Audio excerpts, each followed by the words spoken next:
We are live on a Sunday afternoon talking football, specifically the NFC South, as we talk some Carolina Panthers with Rashad Beard, Panther Nation Podcast. You can check out the Panther Nation Podcast YouTube channel, link in the description of this video. Good to see you again, Rashad, especially after a playoff season. Yeah. Panthers are made the playoffs for the first time in forever. So we're feeling good, and that's why I had to make you wait. Usually I'm the first one because we're pretty bad. But we're good here and we're here now. So let's talk about it. That's right. It's good to not have to always talk to you at the very beginning of our process, either Yes. before the offseason or before the season begins. So that's good to know. And a lot, of course, positive took place with the Panthers. Now the next step is to continue to build because the roster is far from complete. And that's what this offseason hopefully will be about as far as the successes of the Carolina Panthers. Not a lot changing so far. No major front office moves. I guess the biggest coaching news just came recently, correct? Yeah, one of the biggest pieces of news for us, Panther related, is Darrell Bevel. We hired him as an offensive assistant or some associate head coach, offensive specialist type role. Obviously, has some experience calling the offense for several teams, and has a connection to Canales going back to Seattle.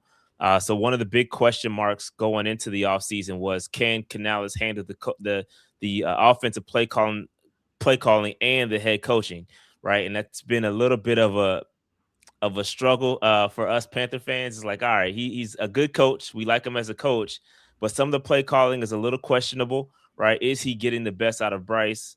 And so that's kind of, although it's good, it's progressing. Bryce is doing better. We feel like in some situational, in some situations, we're kind of being a little conservative, and then we get behind. You got comeback Bryce. Well, we could have been, having this kind of aggressive offense if we would call it from the start. So just some things that are notable to watch with the Carolina Panthers. And I don't know. We don't know if he's going to give up play calling or not. But I do think that kind of gives us a little signal whether he's going to give it up or he's going to get some sort of assistance from Darrell Bevel. And the good news, which is one of the coaches that did not leave, Yep. defensive coordinator, did not get a job elsewhere. Of course, he was looking for a head coach job position. So maybe that time will come. But that's apparently good news because we all know how things change dramatically. And this is a perfect example in all of sports, but specifically we're talking the NFL, about how you can – it's not always the coach's fault when it comes to whether or not the offense or the defense is doing well. We all know Carolina's defense in 2024 was pretty terrible. And yet it was the same guy. What was it? It was a change in personnel. And as soon as he was able to get a healthy personnel as well as additional personnel aides to the unit, all of a sudden the Carolina Panthers became a halfway decent defense and a playoff team. Yeah, I mean, you hit the nail on the head there. Like I feel like Evero he's one of those guys that he gets a lot of flack because of some of the situational defenses. Even going back and looking at the Rams game in the playoffs, some of that soft coverage and letting the guys kind of march down the field. He gets a lot of flack from that. But when you really take a look at the roster and the defensive personnel specifically, there's some issues there. There's some talent gaps on that defense, specifically linebacker, edge rusher, where we are missing some talent. Yep. But we went from historically the worst defense. I mean, we're talking like historically bad. We're in the record books for being historically bad against the run to now we are a top 15 defense. And that's just by getting Derrick Brown back for the most part. I mean, we added some rookies, Nick Scorton and such, but Derrick Brown was a huge missing piece in the year prior. We got him back and things kind of flipped. And I think Evero is he's getting head coach interviews for a reason. The guy can coach. If you listen to him speak, he's very well spoken. He knows what he's doing. I just think he needs more talent. And once he gets that talent on his roster, I think his scheme will be much better accepted by the masses, specifically Panthers fans. Because if you ask any Panthers fan, they're going to ask, you'll get polarizing answers when it comes to Evero. Well, that's what we want to do here and take a look at the personnel moves that Carolina will have to make to get even better this season. They have the 19th pick in the draft, pretty much a standard number of picks. What do they just have? Maybe no fifth or no fourth? What? That's a good question. I don't know. I haven't looked at the Yeah, they only have entire. like one pick Yeah. missing in the first 5 rounds or something, but it's not. I think they have the first 4 rounds, and then I Yes, think it that's might be correct. no fifth. I think we have um, an additional fourth too, if I'm not okay. mistaken. So that makes Yeah. up for it. Yep. And the cap is 19th overall at 14 million, which is fine. Yep. And they could, of course, I'm sure it will. It'll rise as soon as they make some deals. They'll restructure things of that nature. Are there any players? I was looking at the contracts, and there are 3 players that stick out that where they could save the most. But I have no idea whether or not they want to go down this road. I don't think they're going to do anything with Tommy Tremble. Maybe they'll restructure his contract because he has an inviting $6 million savings. Jones has a $4 million savings, and the biggest one is Sean Robinson with a $10 million savings Yeah. and only a $2 million hit. We'll start there. Does Robinson have to worry about getting cut? I think so. I think he's one of the guys that you may see, us move on from a cap casualty standpoint. I think he's a very good player. Ashawn is a dog. Man. I really like Ashawn Robinson a lot. I think he brings a little bit of a edge to the defense. But he is definitely looking at that cap figure and us having to free up some space. That's the first name I'm going to, because I don't think. Yeah, I think we can do better than Ashawn. And just that cap figure is just a little bit too much. I don't know if they're gonna, try to restructure, rework it. But if I'm looking at just someone that they could potentially move on from, it would be Ashawn Robinson. Jones and Tremble, though, guys more than likely they'll stay. Yeah, Patrick Jones was a guy. He got hurt early in the season, so we missed him most of the season. Okay. But when he was on, he was really well. He played really well from an edge rusher standpoint. And I think having him on the roster would have certainly helped the pass rush because we got 2 young guys. But I think Patrick Jones, I think he may stay around. It depends what we do. From a free agency standpoint, I think they're going to look to swing for the fences from an edge rusher standpoint. So I don't know if Patrick Jones is going to stay around. I don't know. That's Okay. He's one to watch. But I think if it gets really tight, I think they could move on from him too. And they do, of course, I'm sure they value everything that Tommy Tremble has become, especially as a blocker. He seems to be improving each year. So what are we looking at? Maybe restructuring his contract. They want to hold on to him. I would guess. Correct? It's very, very interesting. But I believe he's on the last year of his deal. I think he got a 2-year extension last year, and so I think this coming into this year is the last year of his deal, if I'm not mistaken. And we drafted, Mitchell Evans last year, who I really like, who got some burn, a lot of burn because Jatavion Sanders went down. So this is one that to keep an eye on. They may move on from him a little bit early, especially if they can get somebody in the draft. But I like Tommy Tremble. Tommy Tremble is a dog. He is, a do-it-all tight end. He can block. Yeah. He can catch. He's getting better every year. They re-signed him for a reason. So, but if you're looking to get a few dollars back, Yep. I could see them potentially moving on from him just because, again, Mitchell Evans, he played well as well. They're kind of the same guy almost. So we'll see with that. But we like Tommy. I think Tommy's going to hang around. All right. You mentioned edge. So are you saying that if you had to predict the one part of free agency that Carolina is going to zero in on and try to hit big, would it be edge? It's going to be edge rusher. Yeah, it's got to be. We don't have a true pass rusher, a true game-changing pass rusher. We sent him off to the Giants a couple of years ago in Brian Burns, and we haven't had a true pass rusher since then. We got 2 rookies, Nick Scorton, Princely Umanyelan. Both of those guys are solid, but they're not true game changers, right? So when you need a guy to make a play or to make the offense adjust to, we just don't have that guy.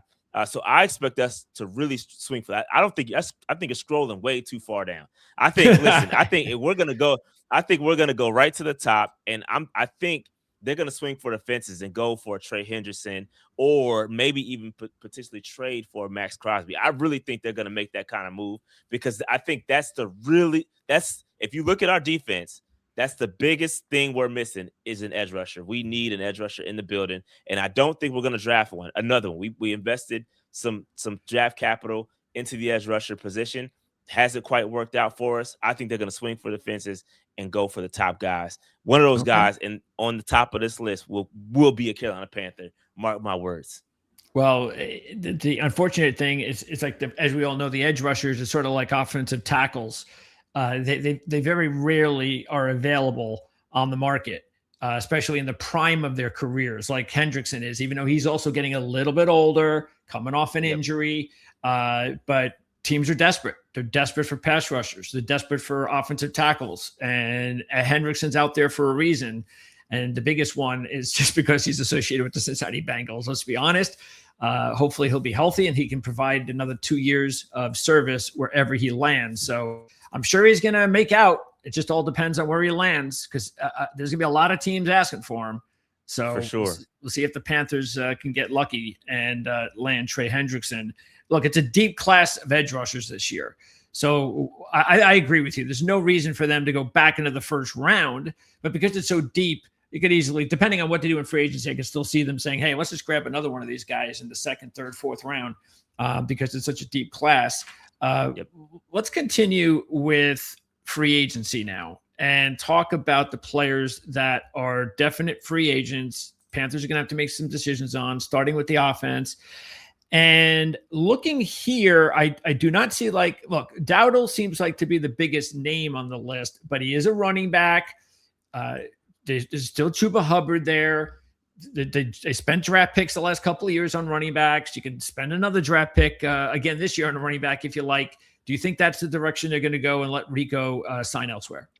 It's very interesting. Yeah, I think based on the production of Rico on the back half of the year, I think they're going to end up letting Rico, test the waters, go out there and get another offer elsewhere. I just don't think we're going to pay him as much as he's commanding or going to command. Look, the guy had a great year, a middle of the year. He went crazy. He had a couple 200-yard games. He was going crazy. And I think that Canales had trouble trying to balance Rico and Chuba once Chuba got healthy again. So I think this is Chuba's backfield. We invested money into Chuba. So Chuba's not going anywhere. So I think Rico's going to end up, pricing himself out of Carolina. And I think we have to keep our eye on Jonathan Brooks. Like, I know Jonathan Brooks got his ACL injuries and all that stuff, but listen, he is exactly what this offense is missing. If he comes back healthy, it's going to be a huge boost to this offense. Bryce Young needs a guy like Jonathan Brooks, a guy that can dump the football off to out the backfield, and Jonathan Brooks can go out there and create in space. That's Jonathan Brooks' game. That's what we saw. The very brief second that we saw him in Carolina, that's what made him great, and that's what makes him great. And I think we need him healthy. I do think we're going to go probably draft another running back. Like you said, we did draft a couple last year. We drafted ETN last year, excuse me. ETN is more of a special teams kick returner, punt returner. So he has his role. He's not going to, go anywhere from that. But we still have to protect ourselves from the potential of Jonathan Brooks, re-injury or whatever, because we don't know with his history, it could be issues. Lingering issues with his ACL. So I think we're going to move on to answer your question, we're probably going to move on from Rico. Yeah, and at the end, you don't draft a player in the fourth round and to not expect him to be a pretty big part of your offense and special teams. Of course, we know that. But a couple of young guys all waiting for their opportunity now. And maybe that's the direction they will go, especially to save some money. Also on offense, are there any other, because most of the free agents on offense besides Dowdle are the offensive linemen. There are 5 guys that are free agents along the offensive line. Which one of these offensive linemen, if any, will be considered a priority?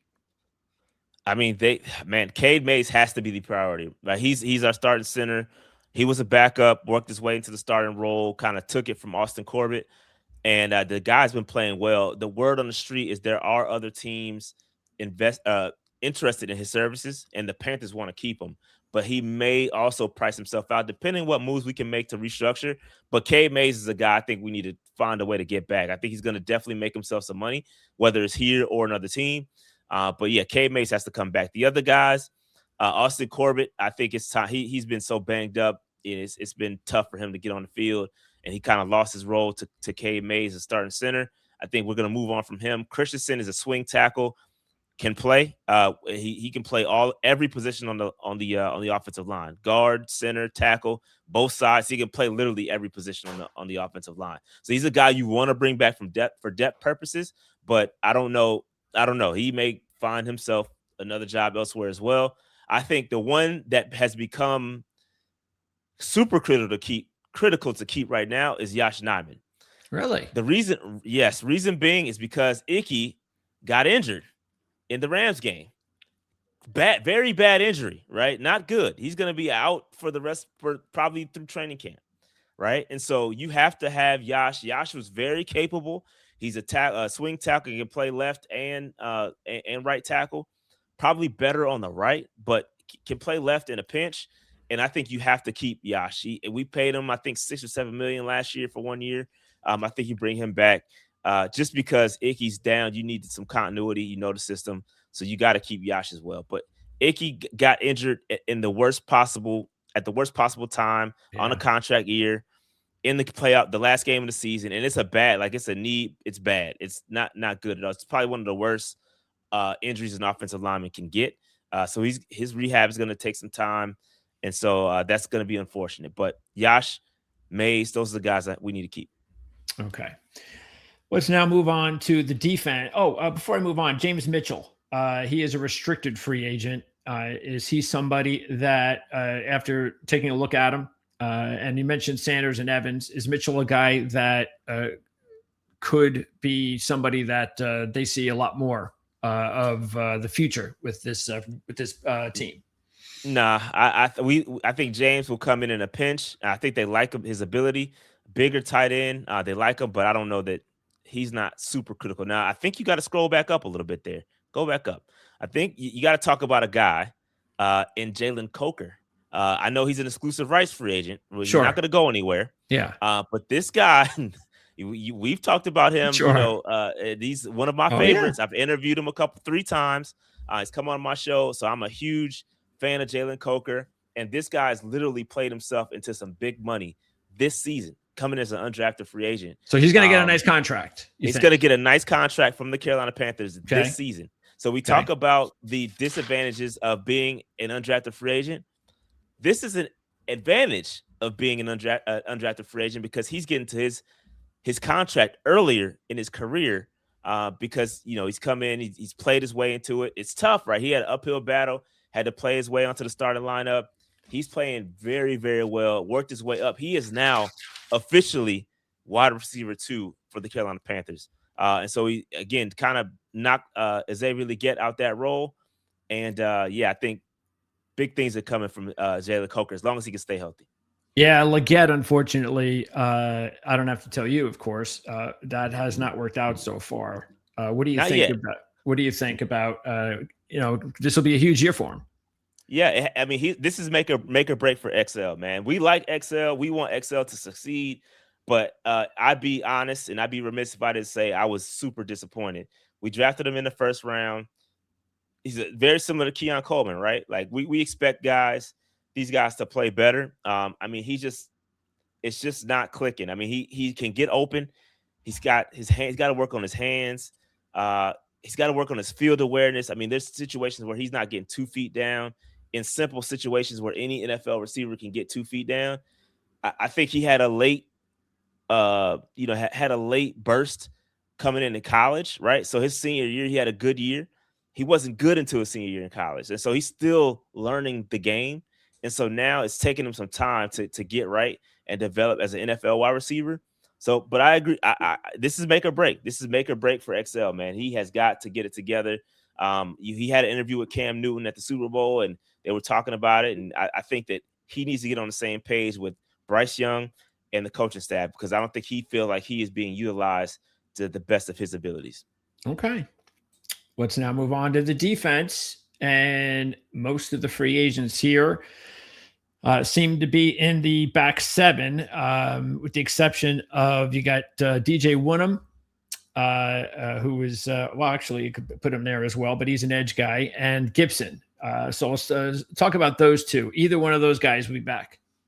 No, I don't think we'll bring back Wanham at all. I think we're going to look to upgrade from Wanham and Gibson. I think he's a rotational guy. I don't think there's too much investment into Gibson.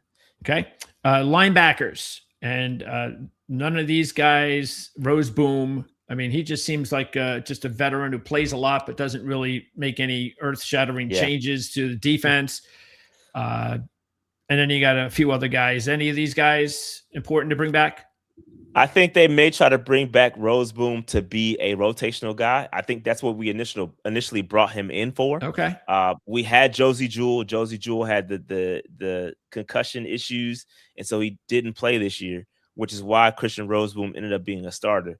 Wasn't supposed to be a starter, and I think they're gonna try to bring him back to be a rotational guy, but they're certainly gonna look to upgrade. That's another. And I know linebacker is super deep, off-ball linebacker is super deep in this draft as well. I could see us going in and drafting an interior linebacker, an interior linebacker, off-ball linebacker to go alongside Trevin Wallace.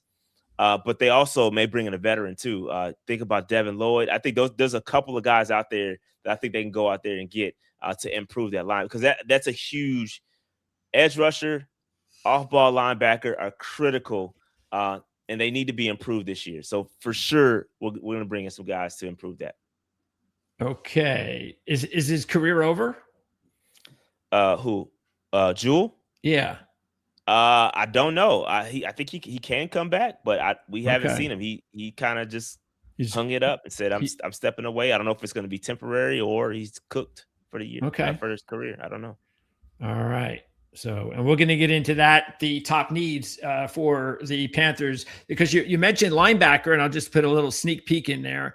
This was our mock draft from about a week or two ago, and we're going to have several more. Of course, this was in late January, but linebacker sounds pretty good to us as well. So we targeted CJ Allen over at Ourlads with Dave Syvertson and John Cooper. They're the ones who put this draft together. And this would make a lot of sense to you, CJ Allen?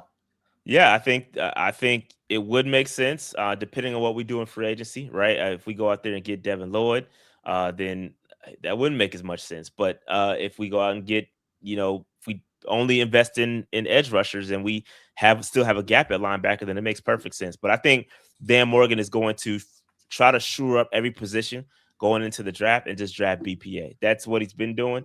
Okay. And I think that's what he's going to stick to that plan. Yeah, you would think of all general managers, Dan Morgan understands the need for a really good inside linebacker. So. Yeah, which is troubling as to why we haven't gotten one yet. Yeah. I think, if you go back and look at the history of the Carolina Panthers and look at our linebackers, we have been hurting for a long time since Luke Kuechly retired. We haven't been able to replace him. And even prior to Kuechly, you had John Beeson, you had Sam Mills, you had Dan Morgan, you had Thomas Davis. We had legendary linebackers, interior linebackers, and we just have not been able to fill it since then. So it's been rough sledding for the linebacker role. Okay, and then we've got Nick Scott at safety. He is 31. I guess he's turning 32 soon, or soon enough. So will Scott be back? I don't think so. I think they're going to look to move on. I think you look at Lathan Ransom behind him, who's been playing well. The problem with Lathan Ransom is he has a very similar skill set to Trevon Merrick. So they're kind of the same player. I think they're going to look to draft a true free safety. I think that's what this defense has been missing. There's a couple of guys I really like in the second and third round that I think they can go look at.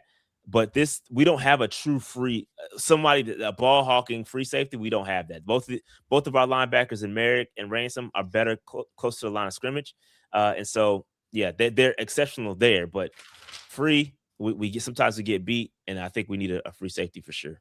And then there's several corners, but none of these guys are big time contributors. Do you expect any of them back? I think they do like a Caleb Evans, but I don't again, I think we can. Those are rotational guys. I don't see any need or any dire need. I really like Corey Thornton, who got injured. I think he'll be back, so I think they like him as well. So Okay. I'm cool. I think we're good on cornerbacks. The special teams unit has a couple of shoes to fill, punter and long snapper. Is it just basically whenever Jansen wants to retire, he'll retire? Yeah. Whenever he doesn't, he'll just keep coming back on 1-year deals? Yeah, he's a legend, man. He's old, and I guess he'll play until he feels like it, and then we'll replace him at that time. But I don't remember too much Panthers football without JJ Jansen. That's how long he's been around. So he's elite at it. He does a great job. You never hear his name for any bad snaps or anything like that. So he'll play until he feels like it, feels like stopping, and we'll welcome him back every year. And then for Sam Martin, I think they're going to bring him back. I don't think there's any question. He's a really good punter. I think they're going to bring him back. Okay. Now, are there any injured guys? Because we've mentioned a few of them, guys that were banged up last year, Hunt being a big one. Well, let's go through just a couple of guys that were banged up last year. Maybe fans outside Carolina may not be privy to that. Hey, you forgot about these guys. These guys will be back next year. They're going to be a big part of the team, whether they're starters or big contributors. So we'll start with Hunt. And then, of course, we also talked about Icky. So a couple of guys along the offensive line, going to have to see how they rehab. Yeah, well, Hunt played in the playoff game. He did. So he's okay. Yeah, I forgot. Yeah, he came back. Yeah, okay. he's back. So that's good news because we sorely missed him.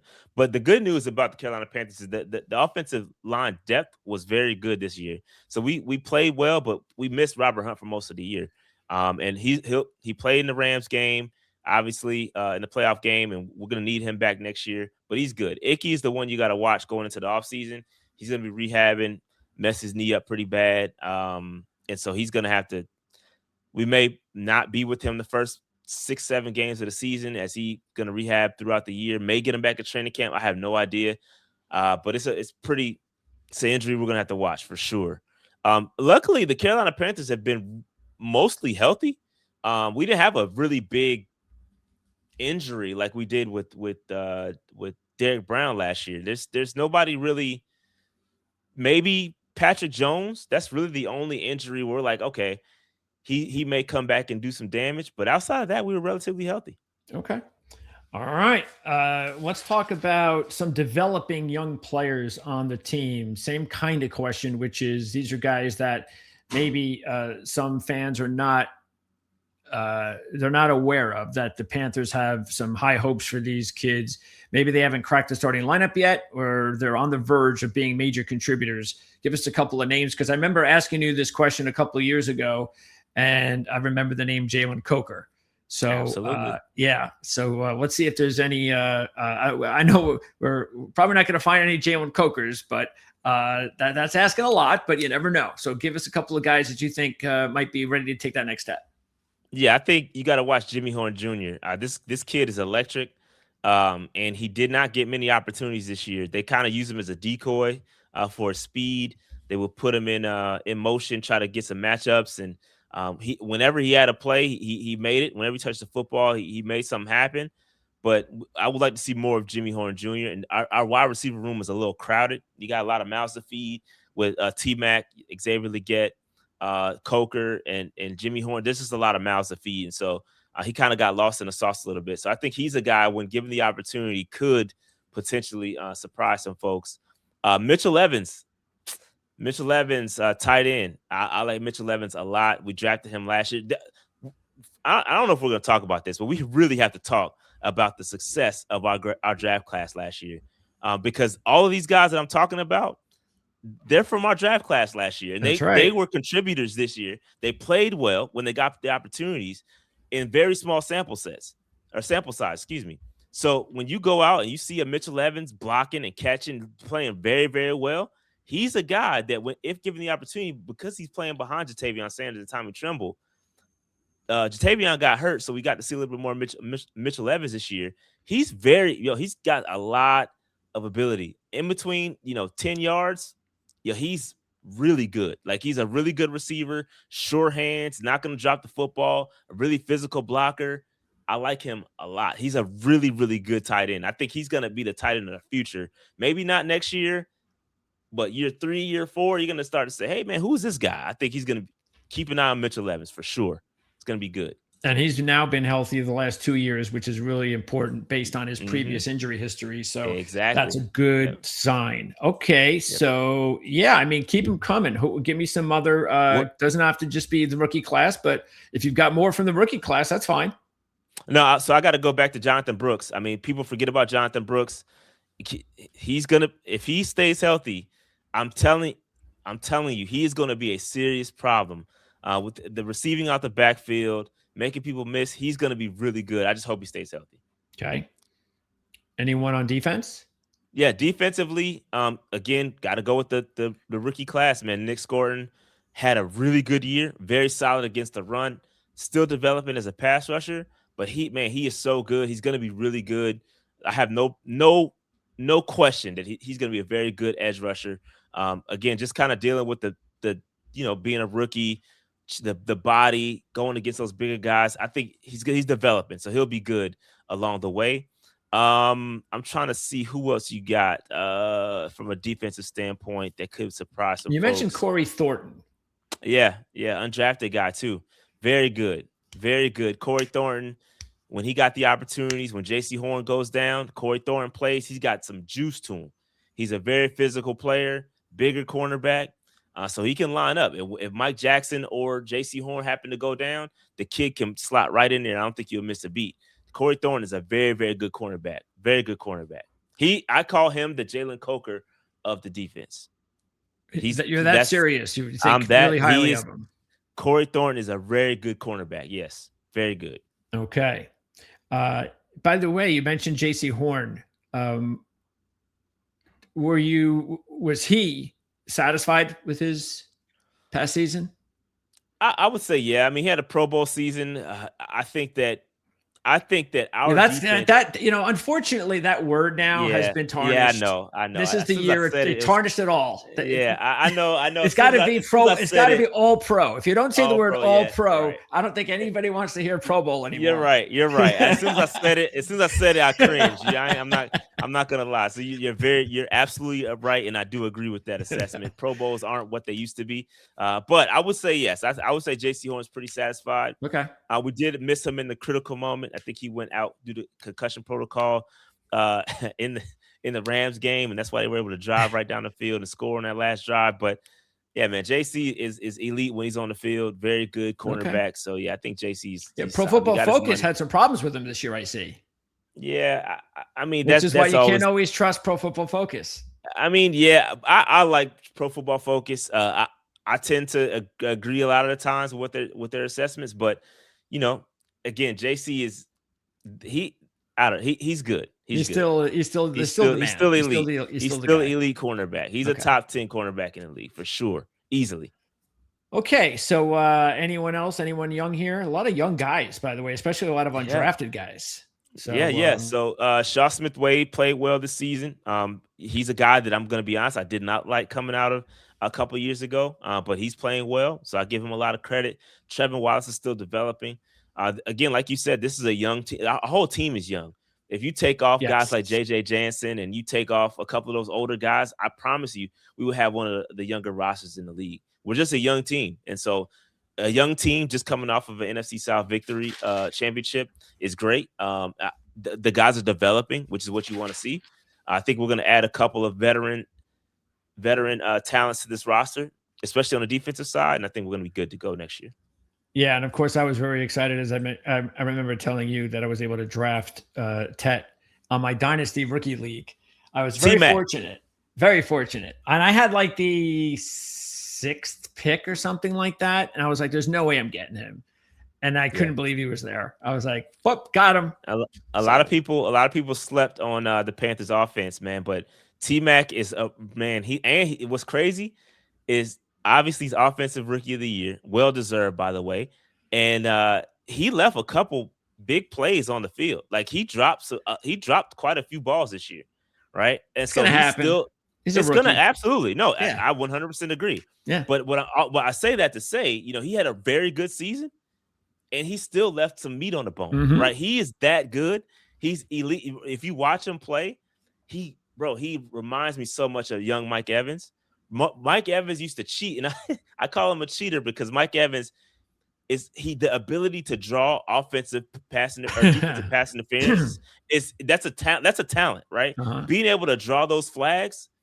I saw T-Mac do that several times. I'm like, dude, he's a rookie too. As a rookie, I'm Yeah. telling you, he's really good. Oh, T-Mac is good, and that chemistry between him and Bryce is developing, is getting better. And man, these guys are going to be that young receiving core between T-Mac, Jalen Coker, yeah. that 1-2 punch is a problem. I think it's a very slept-on combination, wide receiver combination in the league. And with this tight end room, this was obviously talent there. I think the one thing that this group needs, and I don't know where they're going to find it. I don't know if they're going to do it because we talked about it in the beginning. But you do wonder whether or not they are going to try to target a difference maker at running back, because Chuba's a nice player, but he's not a dynamic player. He's just a nice player. He's a nice running back, hard-nosed kid. Maybe even an overachiever. But I do wonder not. But then again, it could be Brooks. A Brooks Chuba Hubbard combo could rectify all of that. And if that happens, then all of a sudden you got the offense cooking, especially with the offensive line looking as good as it's looked when they're healthy. Yeah, and we want to run the football. We're a run-first team. Like the Carolina Panthers are a run-first. They want to run the football. Canales wants to run the football. So Chuba, Rico, it was great. And what made it so good was that Chuba got hurt, right? Chuba got injured early in the season. That's kind of why his season was a little off, because he's a very good player. He's 1,000-yard running back prior to that, right? So he's a good running back. He just got banged up. It took him some time to get his wheels back under him. But Chuba's going to be fine. But like you said, if Jonathan Brooks, I think it could be him. I don't think they're going to go out there and target another running back. I think they may add one in the draft, but I don't think they're going to go out there and get another Rico or anything like that. No, that wouldn't make any sense. Okay, so let's talk about – I tell you what, before we go into the needs, last question regarding the active roster here, and that is Bryce Young. So as a fan, what do you want to see him do better to take that next step? That's a tough question. I would like to see, and it's not really him. It's not him. I like his ability. I think the offense needs to be more aggressive down the field, right? I think we don't take as many shots as we could, and I think that's where XL's game is. That's where he excels. Stretching the football, stretching the field, running, go routes and catching the football. He doesn't catch the football when he has the opportunity, but that's where XL is good. I think we need to take more shots down the field. Even with T-Mac, when they do it, it works. I don't think we're doing it enough. So I want to see Bryce and Canales draw up more deep shots to open up everything underneath, right? That's where your guys like Jalen Coker would eat if we can stretch the field a little bit more. But I think we're a possession-style offense. We want to eat the clock, hand the football off, let just chew clock. That's the kind of offense that we are. And so I think it's by design, but Bryce, I think Bryce and like the talent is there, right? He's doing fine. I just think that when his turnovers happen, they come in bunches, right? So if we can limit the turnovers, Bryce is he's very good quarterback. And I think right now he's going into that contract year. I think it's a big year for him. I think he's very steady. I think he's got to show us that, hey, you're the franchise guy. I think there's still some question marks on whether he is the franchise guy. We know he's capable, right? He's a capable guy. And if you put everything around him and everything is perfect, I think you drop him in there and he's great. But if something goes wrong and something goes missing, let's say the offensive line, he can't overcome a bad offensive line like a Cam Newton used to be able to. He can't overcome not having a good running game. He can't overcome a T-Mac or somebody getting injured. Like, I think there's things that can happen outside of his control that impact his game. And that's what separates him from a guy like Josh Allen or a guy like Lamar Jackson, right? Those guys are elite game changers. And I wouldn't call Bryce Young a game changer. Yeah. He's a game manager. I hate going back to that conversation, but he's a very good game manager. And Sam Darnold That's all he was. It's a game manager, That's and it. that's all you need. If everything else is perfect, Yep. Bryce is capable, and that's what I think. That's what they're trying to build here. Get the defense really good, right? Get the talent around him really good. Drop Bryce Young in, and I think Bryce Young is capable of doing a lot more than what Sam Darnold did to get a Super Bowl ring. I'll leave it at that. Okay. All right. So now let's go to the top needs. And before just throwing them on a dartboard, is there one specific need that every Panther fan knows is an absolute number one must, or are there two or three that it could be any one of these? There's two. Top two. Edge rusher, interior linebacker. Those are the two. It's no question. You're going to get one answer. It's going to be one of those two, right? Okay. I'm going to say edge rusher. I think edge rusher changes the entire game. An elite edge rusher changes the entire defense, right? You got two good cornerbacks. They're good. Michael Jackson and J.C. Horn are very good cornerbacks, but they have to cover for so long, and they do it well. But if you get an edge rusher to even change the game a little bit to make the defense or the offense adjust and have to game plan for this guy, it's going to free up everybody. It's going to free up guys like Derrick Brown to do more damage. I think just bringing a true game changer at edge rusher, it changes the entire defense. It's just like adding Derrick Brown back to this the defense. You add another edge rusher to this defense, it's over. This defense is going to be top. It's going to be top 7 if you get an elite edge rusher in this defense. So if they can't swing, a major move, because of course everybody wants to sign Hendrickson and everybody wants to trade for Crosby. So if they fail to do either one of those, does that then mean that more than likely you could see them targeting an edge rusher with their first pick? Yeah, that's what's going to happen. If they don't, which I do anticipate them doing, I'm going to put it in the atmosphere. They're going to go out there and they're going to get an elite, proven edge rusher to help this defense. I do think the window has now opened, right? We made the playoffs. That's right. Right. You got to make something happen before Bryce Young gets paid, right? You got this year coming up, and then you got the year after that where you do the franchise tag. Yep. Right. And then you extend them. So you got basically 2 years to kind of get this thing going before you drop a major bag on Bryce Young potentially. I think now is the time you go out there and you get an edge rusher and make it happen. And then you still develop, right? You still got Princely, right, who's developing. Sure. He's not at his potential yet. So he's still developing. This score is still developing. But if you go out there and get a proven guy, it's going to help everybody. Everybody across the board in that defensive line is going to be better. And so I think that's what we need. And same with the off-ball linebacker, interior linebacker. We need a good coverage linebacker, somebody that can cover. That's where we're getting destroyed. Tight ends up the seam were killing us this year, just straight killing us. So Roseboom, not the best cover linebacker. We need an athletic sideline to sideline linebacker. That's what we need. And if I could get Sonny Styles, that would be if there was a perfect scenario, I would trade up to get Sonny Styles. Okay, so that's how important it is. I would trade up to get Sonny Styles. Okay, so and again, a lot is going to depend on before the draft, but you feel pretty confident that they'll add an edge rusher prior to the draft, and if they do that, then the next step is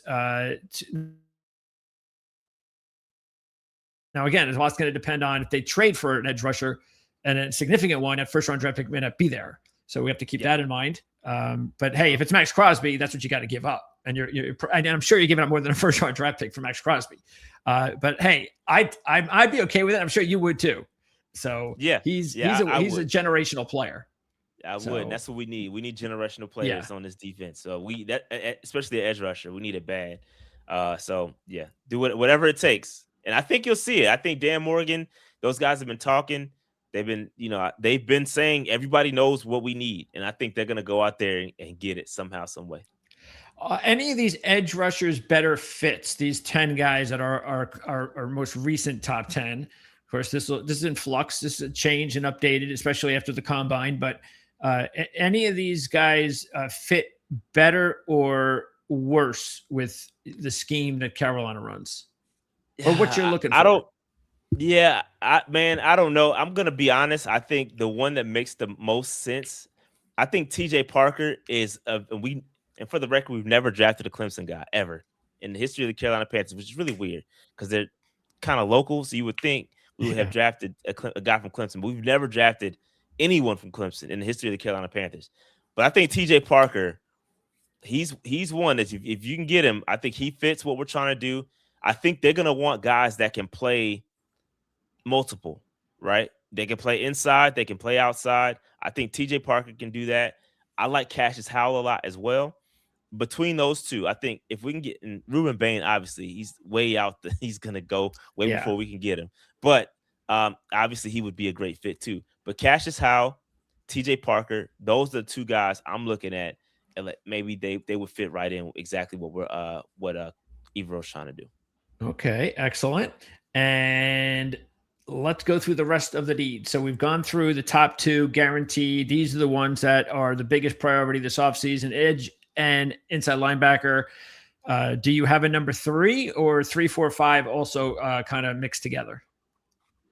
Man, yeah. After that, we could use, I think, to be honest, I would throw in a third one at the top of the list would probably be offensive tackle, right? Because of what happened to Icky. Icky going down kind of changes a lot. So I would not be surprised if the Carolina Panthers drafted a tackle at 19. Now, just because, are you talking about somebody that could also move inside though? No. What happens if Icky comes back and he's healthy? If Icky comes back, then you got to start thinking about life after Taylor Moton. Taylor Moton is getting up there, so he's 30 some odd. He's getting up. Okay, he's getting up there. He's missed a couple of games. You know, after going so forever without missing any games, he missed a couple of games. He's getting older, right? So like 31, right? So he's getting 32. Up there. Yeah. Yep. He's getting up there. So if you draft a young tackle, right, that can play right or left, if Icky comes back, great. You slide him to the right in the future. So you kind of just future-proofing yourself, right? So I can certainly see them doing that. Best player on the board.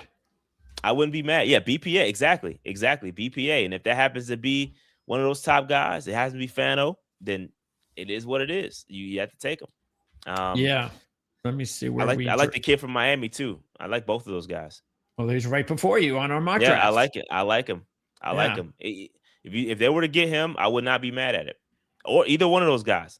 They got either one. I think that it would align with what the Carolina Panthers are gonna need, right? Because you're still a run first offense, and you got to protect Bryce at all costs. So you got to build that depth. So I could certainly see them going out there and drafting an offensive tackle at 19. Because it's like 1A, 1B. And I wouldn't have said that had Icky been healthy. But since Icky's not healthy, we kind of created a little bit of a gap there. Okay. Then the last couple of needs. I would probably say one could argue defensive tackle, especially when something happens to A'Shawn Robinson.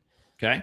I can argue that defensive tackle may be need. Cam Jackson, we drafted him last year, obviously, but I don't think he provided the impact that we needed. So I can see them in this fifth, sixth round pick. So I wouldn't necessarily expect that, but I could certainly see them going out there and getting a tackle for sure. Again, the game is won and lost in the trenches, so you got to win there. So that I could certainly see them going out there and do that. I could see them going after the safety as well. Can you go to your safety list? Oh, the draft? Yeah, sure. The draft list that you had.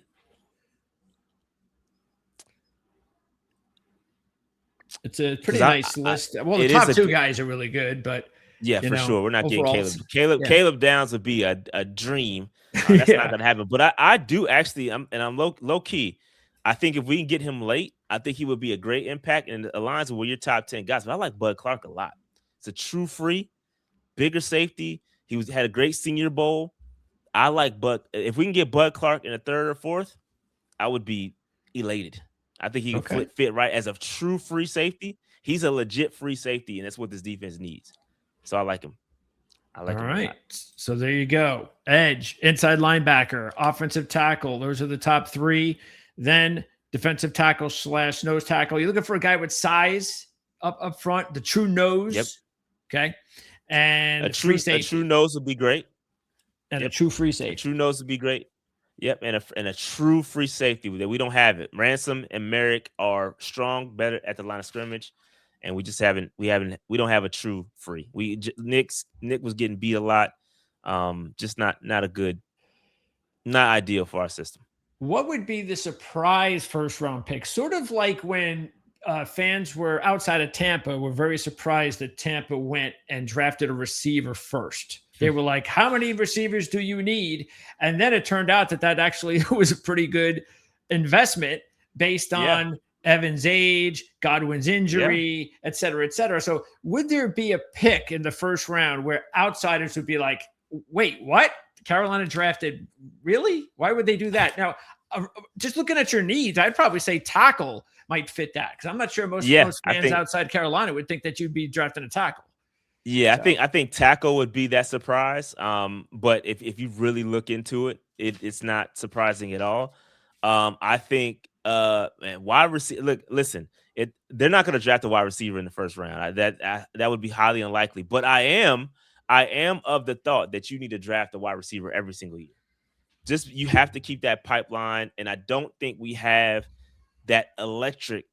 I like Jimmy Horn. We just haven't given him enough looks. But if we're able to get another wide receiver and add it to the ranks, I think that would be solid as well. And it'll have to be first, second. I'm talking late fourth, fifth round pick, something like that. I think it would be ideal as well. Yeah, because this class is going to be about the top three: Tyson, Tate, and Lemon. And I think any of those guys can go in any direction, especially because of Tyson's injury situation. Because if he wasn't injured, he'd be the next Tet. He'd be the next guy that would be considered a absolute 100% plug him, play him right away. I still think that's going to be the case. Hopefully he'll be healthy and ready to go. But every team's different when it comes to how they handle injuries to players. Okay, so Rashad, what are you working on right now? What is because you have a live show you guys do. Is it every Tuesday night? Every Tuesday night. Yeah, every Tuesday night, 8:00. We go live. Just coming off of an interview with Jalen Coker, wide receiver. Sat down with him for a good 30, 45 minutes. Chopped it up with him, and very, very good show. So that I just released that a couple of days ago, I think on Friday. So that's out. Check that out if you want to know a little bit more about Jalen Coker, what makes him tick. Really good down-to-earth guy. So we got that out. Working on a few more player interviews. Also, draft mode. Right, so we're getting ready to do some mock drafts starting tomorrow. I owe my fans some mock draft Mondays. Probably do a couple of player profile video. I know Granddad is waiting on some profile videos. We'll see if we can get to it. We'll see.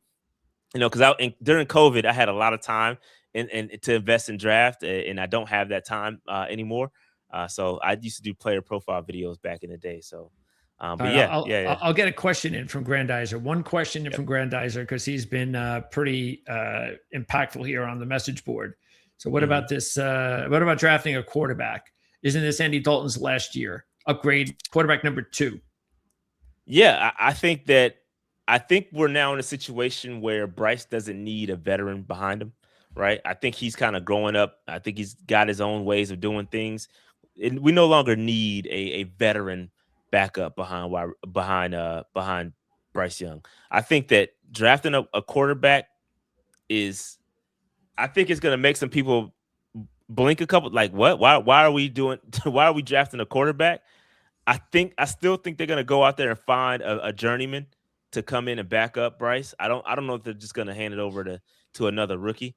If something happens to Bryce, I just don't see that happening. I think they think too much of this team just to let another rookie come in and try to will his way through a situation where the playoffs could be on the line. So I think they're going to get a veteran to back him up. I don't think a quarterback. I think it wouldn't surprise me if they did that, but I don't think it's going to happen. Yeah, it's actually going to be a pretty decent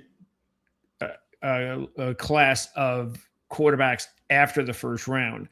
I actually am one who believes that once Mendoza's gone to the Raiders, I'd rather take my chances with Nussmeier, Aller, Beck than to take Ty Simpson because he's going to get drafted way ahead of those guys so far. I mean, maybe Nussmeier has shown everybody that, hey, just don't worry about how bad my season was last year. That was college. That was LSU. That's not me. And I think he's done a lot to prove himself that, because I still think Nussmeier should be the second quarterback of the class. But whether or not that changes, there are going to be a few guys that are going to be available second, third, fourth round. And who knows, maybe even later, because another local guy like a Cade Klubnik wouldn't even be a bad idea late in the draft, in the middle to later rounds. A nice guy that could be a number two, a good number two quarterback. But you're thinking a veteran quarterback instead. Yeah, I'm thinking they're bringing a veteran just to kind of, because they've done it a couple of times. They brought in Hendon Hooker over the course of the season, didn't quite work out. But I think they're looking for that guy, a veteran. Maybe a younger veteran, but a veteran that knows what they're doing and could potentially develop, right? Another QB, someone where Canales can impart his QB whispering ways to kind of help them out and in the light of i.e. Geno Smith or something like that. Yeah, these are the guys that are currently, let's see. You got Russell Wilson, Mariota, Tyrod Taylor. Yeah, that would surprise me. Tyrod is somebody that if they were able to get him, I think they would bring him in. That wouldn't surprise me. Or a Trey. No, I don't know about Trey Lance. What about is Justin Fields under? Is he done with? No, they'd have to trade him, or if the Jets decide to eat his dead money and let him go. I guess we're gonna have to we'll see about that. So yeah, he could be available. Definitely a possibility. I know everybody's going to go after Malik Willis. Yeah, Malik Willis is going to get a nice little check. Question is, does Malik Willis want to go somewhere? You would imagine with the amount of opportunities that are out there, he's going to want to go somewhere where he's going to start. If not, then he'll just stay in Green Bay. You would think. Yep. But I think he's going to. He seems to be the hottest name. So most of these other guys, I think Daniel Jones is the only other guy on the list that's like a true. Hey, we can win with this guy if he's healthy. And he's young enough. All right. So anyway, that is going to wrap it up. Always a great job and fun talking to you about the Carolina Panthers, Rashad. I'm so glad we were able to do that following a playoff season. So my team is next. So hopefully after 2026, both of us will be able to start thinking about brighter days ahead and perennial playoff rounds. So I truly appreciate your time, and I'll talk to you. Looking forward to after the draft, and we'll get a taste of how the offseason went, see if your prediction came true as far as a veteran edge rusher. We'll be following you, of course. Links in the description of this video of where you can find all of Rashad's work at the Panther Nation Podcast on YouTube. And unless something, look, if Max Crosby gets traded to the Panthers, you'll definitely be hearing from me. Absolutely. I'll be the first one on the show doing some victory laps. But for sure. All right. Get those jogging pants ready to go. And I'll talk to you sometime soon. Thanks, Rashad. All right, guys. Peace. All right. Rashad Beard from the Panther Nation Podcast right here on the Ourlads Football Network, ProLine TV. And Rashad he goes back. He's one of my very early long time analysts, team analysts. I have a select number who I've been interviewing for. I can't even think of the time frame because time goes by so fast, but it's been at least 5 years, at least, if not more. So we had a lot of conversations about bad teams. I had the same kind of conversations with Jeff Risdon with the Lions until they changed their ways. So, and we'll be doing more of this because we still have at least another 16 to go. I think we finally may have reached 16 because we've hit 2 in the weekend that wasn't anticipating. We did the Denver Broncos last night, the Carolina Panthers today. I believe our next one is going to be on Wednesday, and that is going to be, I think it's the Cincinnati Bengals. I can see straight. Yep, the Bengals on Wednesday, the Steelers and the Jacksonville Jags on Thursday. So that's what we have lined up this week. 3 so far. But again, we got off to a head start with 2 on the weekends. So 3 more to go this week and many more to wrap up to 32 We still have a ways to go before we can do that. We're going to try to get it all done. Definitely before the goal is to get it all done before we even sniff April. So that's my goal, of course, because I'd like to actually get them all done. Because really, if you think about it, the free agency is right around the corner, and I can't even believe we're getting that close to free agency. Because I do all these interviews all the time, and we talk about free agency and the draft, and it's an off-season preview show. But if depending on how quickly we can get these done, I may not be able to get them all done before free agency starts, which is let's see, we've got almost a month. We got March 11th, so almost a month before free agency kicks in. So I'm going to work really hard to try and get them all in before free agency. If not, if there's still a couple of holdovers, then what'll probably happen is I'm not going to ask them to do an interview like the first couple of days of free agency. That would be a waste. So if I can't get them all in before free agency, then if I have, say, 4 or 5 left over, then I'll probably just wait about a week or 2 after free agency starts and then go in and just do a draft preview with the remaining number of teams that we have on the list. But hopefully I'll get them in. Don't forget, of course, to check us out here for all our other programs, including tomorrow. I'll talk some more golf, hopefully, about another signature event, which is coming up on the PGA Tour to Genesis. We'll also be talking more college basketball, almost coming up to March Madness real soon. We do that every Friday night. We have our NASCAR show. That is going to be on Tuesday. We'll wrap up the Daytona 500 and talk about the race coming up in Atlanta. Our horse racing show will be off this week. We'll be back in almost 10 days to talk about 4 Kentucky Derby prep races on Thursday, a week from Thursday, with John Hardoon from the Raggers and Sheets. And everything else still continues to be about football. So thanks for tuning in. Thanks for all the participation in the comment section, especially you, Grandizer. Appreciate you kicking it up. And we'll see everybody again here real soon on Proline TV and the Ourlads Football Network.